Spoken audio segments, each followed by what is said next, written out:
दिल्ली विधानसभा चुनाव की कल वोटिंग होगी। चुनाव प्रचार थमने के बाद मध्य प्रदेश में बीजेपी प्रदेश अध्यक्ष के चुनाव की सरगर्मी तेज हो गई है। प्रदेश अध्यक्ष के दावेदारों में शुमार डिप्टी सीएम राजेंद्र शुक्ल ने दिल्ली में पीएम मोदी से मुलाकात की। ब्राह्मण वर्ग के नेताओं में राजेंद्र शुक्ल का नाम तेजी से चल रहा है। शुक्ल के अलावा पूर्व गृह मंत्री डॉक्टर नरोत्तम मिश्रा, गोपाल भार्गव, रामेश्वर शर्मा, आलोक शर्मा, अर्चना चिटनिस, आशीष दुबे प्रदेश अध्यक्ष की रेस में शामिल है। वहीं प्रदेश अध्यक्ष के दावेदारों की रेस में बैतूल से विधायक हेमंत खंडेलवाल सबसे आगे है। हेमंत के नाम पर सीएम डॉक्टर मोहन यादव सहमत हैं। हेमंत के नाम पर संघ भी सहमत है। तीनों राजदारों के सोना चांदी से लेकर प्रॉपर्टी तक पर एक जैसे जवाब। परिवहन विभाग की काली कमाई से धन कुबेर बने पूर्व आरक्षक सौरभ शर्मा और सहयोगी चेतन सिंह गौर व शरद जायसवाल की पुलिस रिमांड मंगलवार को पूरी हो रही है। सोमवार को भी इनसे 3 घंटे पूछताछ हुई, लेकिन 6 दिन की पूछताछ में लोकायुक्त पुलिस के हाथ लगभग खाली हैं। तीनों ही ऐसे जवाब दे रहे हैं जैसे पहले से ही तैयारी कर रखी हो। लोकायुक्त पुलिस जाँच में सहयोग नहीं करने और कई सवालों के जवाब लेने के लिए तीनों की रिमांड अवधि बढ़ाने की मांग कर सकती है। नर्मदा जयंती पर नर्मदा लोक की पहली तस्वीर। उज्जैन के महाकाल लोक की तर्ज पर नर्मदापुरम में जल्द ही नर्मदा लोक आकार लेना शुरू कर देगा। नर्मदा लोक का काम 150 करोड़ रुपए की लागत से 3 चरणों में किया जाएगा। इसके पहले चरण में 20 करोड़ की कोरी घाट से नर्मदा घाट का सौंदर्यीकरण किया जाएगा। नर्मदापुरम के खर्रा घाट से गोदरी घाट तक 5 किलोमीटर लंबा नर्मदा लोक कॉरिडोर बनेगा। इसकी टेक्निकल स्वीकृति के लिए नगर पालिका ने डीपीआर बनाकर भोपाल भेजी है। स्वीकृति आते ही फरवरी के आखिरी सप्ताह तक टेंडर हो जाएंगे। इसके बाद काम शुरू होगा। कुंभ में एमपी के कितने लोग मरे, आंकड़ा जारी करे सरकार। प्रयागराज में मौनी अमावस्या के मौके पर कुंभ में हुई भगदड़ में लोगों की मौत के आंकड़े पर प्रदेश कांग्रेस अध्यक्ष जीतू पटवारी ने सवाल उठाए हैं। पटवारी ने आरोप लगाया कि सरकार ने इस हादसे को छिपाने की कोशिश की है और केवल 30 मौतों की बात कर रही है, जबकि असल में भगदड़ में सैकड़ों लोग मारे गए हैं। पटवारी ने ये भी कहा कि सरकार सच्चाई छिपाकर इस हादसे पर लीपापोती कर रही है। पटवारी ने मुख्यमंत्री डॉक्टर मोहन यादव की चुप्पी पर भी निशाना साधते हुए कहा कि सरकार मध्य प्रदेश के मृतकों के आंकड़े क्यों नहीं सार्वजनिक कर रही। उन्होंने मांग की कि सरकार को एक खुलासा करना चाहिए कि कुंभ मेले में कितने मध्य प्रदेश के लोग मरे हैं।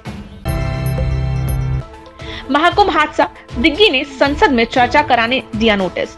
मौनी अमावस्या के मौके पर प्रयागराज महाकुंभ में भगदड़ के कारण हुई मौतों को लेकर कांग्रेस सांसद और एमपी के पूर्व सीएम दिग्विजय सिंह ने राज्यसभा में चर्चा की मांग की। दिग्विजय सिंह राज्यसभा में नियम 267 के तहत स्थगन नोटिस देकर चर्चा की मांग की है। पूर्व सीएम बोले कि जानकारी मिली कि 6 जगहों पर भगदड़ हुई है, सरकार मौतों के सही आंकड़े बताए।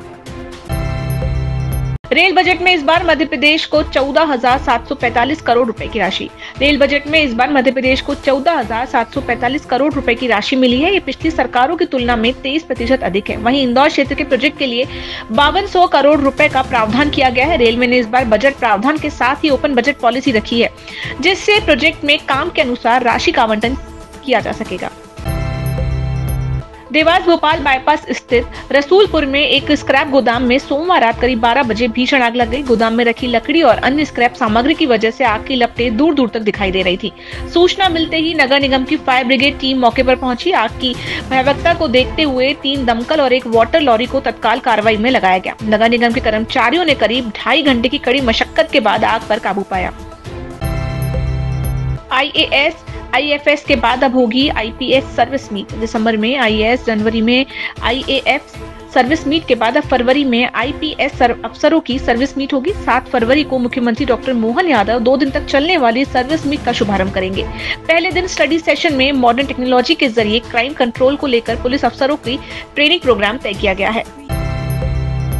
विजय राघवगढ़ से बीजेपी विधायक संजय पाठक की कंपनियों से जुड़ी जमीनों के सौदे जांच के घेरे में है। आर्थिक अपराध अन्वेषण ब्यूरो ने इन कंपनियों द्वारा सहारा ग्रुप की जमीन खरीदने की पड़ताल पीई दर्ज करके 11 दिन पहले जांच शुरू की थी। मामले में ईओडब्ल्यू ने क्रेता और विक्रेता पक्ष के 9 लोगों से पूछताछ के लिए नोटिस जारी किए हैं। इनमें मुंबई के तपस कुमार और सीहोरा जबलपुर के रहने वाले अमित मिश्रा भी शामिल है। आरोपियों की खरीद फरोख्त की बैंकिंग दस्तावेज सहित अन्य डॉक्यूमेंट्स के साथ ईओडब्ल्यू कार्यालय भोपाल में 5 फरवरी को दोपहर 1 बजे तक हाजिर होने की बात नोटिस में लिखी गई है। मध्य प्रदेश में अब दिन गर्म हो गए हैं। मध्य प्रदेश में अब दिन गर्म हो गए हैं। सोमवार को सीजन में पहली बार पारा 34 डिग्री के पार पहुंच गया। मंडला और सिवनी सबसे ठंडे रहे। वहीं भोपाल, इंदौर, उज्जैन समेत 14 शहरों में पारा 30 डिग्री से ज्यादा रहा। हालांकि 2 दिन बाद पारे में फिर गिरावट हो सकती है।